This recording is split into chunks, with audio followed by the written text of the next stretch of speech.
Didn't the kids do a great job in their speeches? What a poised group of young men. I appreciated the sincerity with which they spoke and how they recognized all parts of the Trinity family to make their education possible. So nice job, and your class has been well represented by you. It's been a great pleasure to get to know Dr. Lipka and Pastor Mueller over the years, and I've been to enough graduation ceremonies to know to be concise, so I have all my remarks on a little card, and I'll be brief. I asked Dr. Lipka, so where are all these kids going? Because I know you're not necessarily all going to Lake Park, but are many of you going to Lake Park? Raise your hand. Yes? Good many? How about where else? Where else you going? St. Viator? Conant? Bartlett High School? I live in Bartlett. Great schools. Well, where else? South Elgin. That's where my son goes right now. Remember the storm. Well, those schools, including Lake Park, are really lucky to have you. We're lucky to have you because of what you're about to do in high school.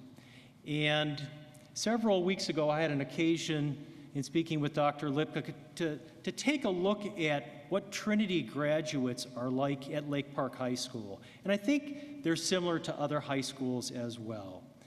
And Trinity graduates are highly engaged in our athletics and sports and competition. They get involved in theater, in drama, in speech, in the performing arts, in our band and music programs. The Trinity kids are very well prepared when it comes to academics. I decided to take a peek at the Trinity GPA of our graduating class of 617 kids. Do you want to know what it is? Do you think it's lower than a B or higher than a B? It is higher than a B.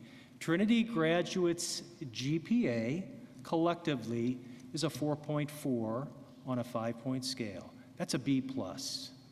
If I had gotten a B+ when I graduated, my dad would have bought me a car, which is why I'm a really good bicycle rider. Not only that, by the way, GPA seems to be the best measure or one of the better measures of how a student will do as you move on to higher ed. So keep track of that GPA. It's not the end-all and be-all. I'd like to think that you would gather a number of metrics to measure your progress in high school, and GPA is one of them. Your number of activities and accomplishments extracurricularly is another good one, and internships and volunteerism. And there's also another one. Have you heard of the ACT or the SAT? Our kids have taken their last ACT. We're shifting over to the SAT, but I thought I would look at the Trinity graduates' ACT scores compared to our other kids. And not surprisingly, the Trinity kids' ACT score, some are higher than this, some are lower than this, but the average is a 23. And if you look at all the Lake Park kids thrown together, the score is a 22. And we have a really good school. Are you surprised that the Trinity kids have a 1-point edge on all the rest? That says a lot again about the teachers and how well prepared you are when you come to our school. The state average is around a 21. So you're doing really well when you come to Lake Park. So much so that I like to think of you as exemplary young men and women. You are exemplars. Have you heard of that word? Nod, yes, no. It's okay if you haven't heard that one. It's a different word. An exemplar is the standard. It's the ideal. It's that measure that we say, oh, that's the one I want to be like. Or your teacher might hold an exemplar paper or a project. An exemplar is the best of its kind. An exemplary person is the best of its kind. And I like to think of Trinity graduates as exemplary young men and women. And your predecessors, those who have gone before you in the class of 2016, what an amazing group of young women. And that's what you're going to be just like. And I think that's why we're all gathered here today, to celebrate what you're going to become. And it's so fun to watch the process. Right, moms and dads? Work with me on this, right, moms and dads?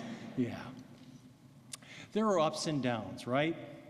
But it's a wonderful gift to be able to watch that process of growing up. And I will say also that your peers on that road to high achievement, they traveled first through a town called Challenge. Moms and dads, have you visited that town? Yeah. And when they passed through that town called Challenge, they found a desert called Hardship. And they passed through that desert called Hardship and crossed a river called Adversity. And they came out on the other side. And our lives are gifts. And our lives aren't always easy. And it was great to listen to the kids talk about the joys and sorrows of their academic process, because that is kind of part of it.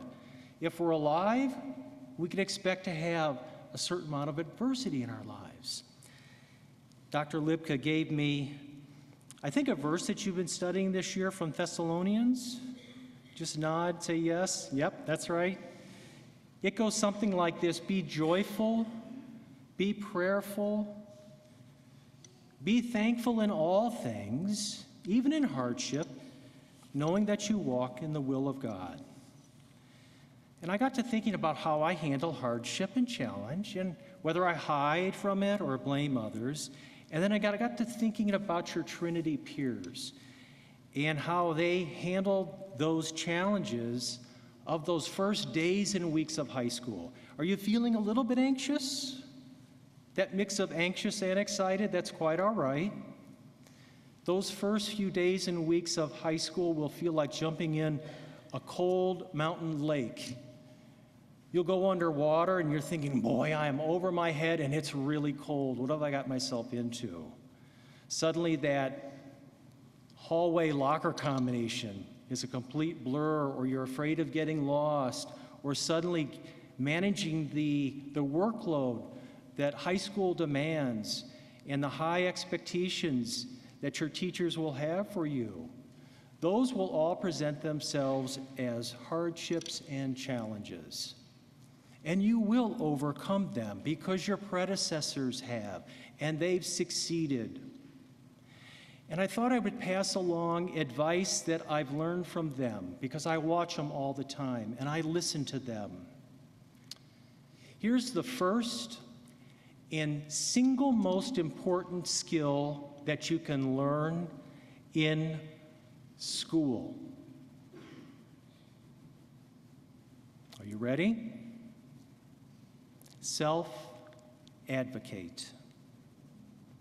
For many years, your parents have been speaking up for you and advocating for you, and that's been their role, and they should continue in that role.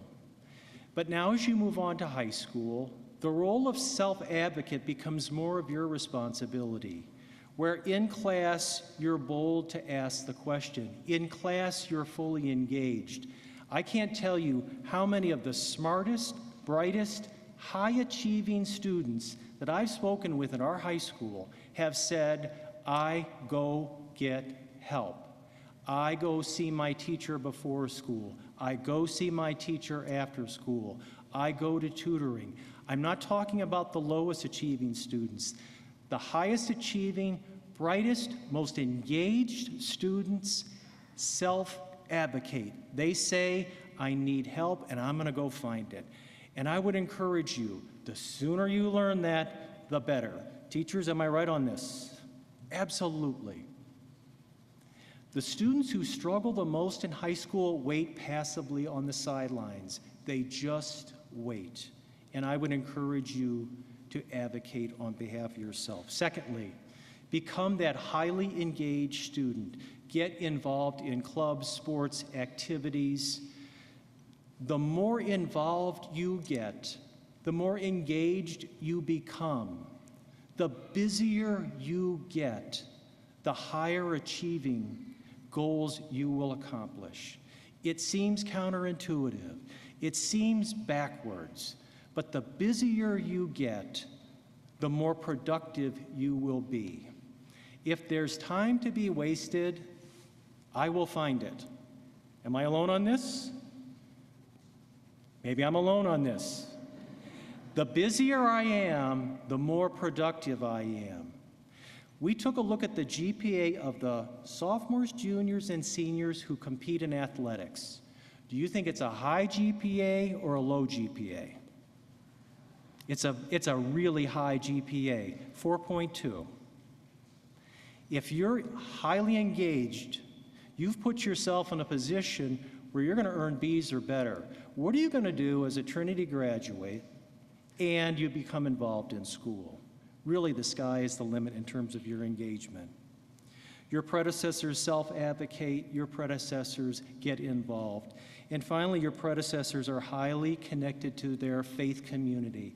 And how encouraging it was to hear about your school in church and the word family being mentioned.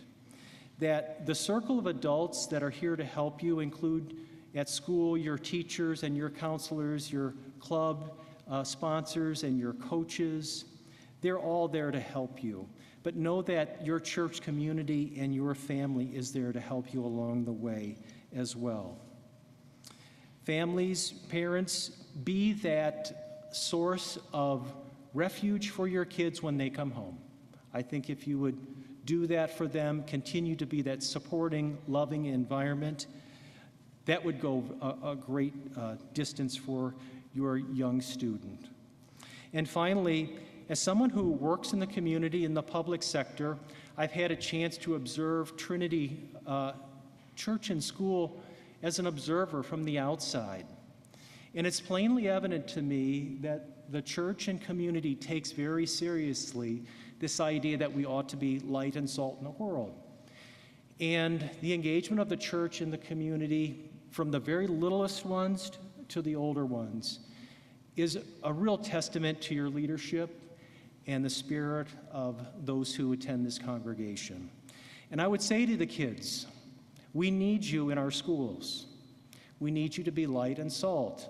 Just as the adults in this community have been compassionate and caring people to those in the community, I would ask that you do the same for our kids. God bless each one of you. Thank you.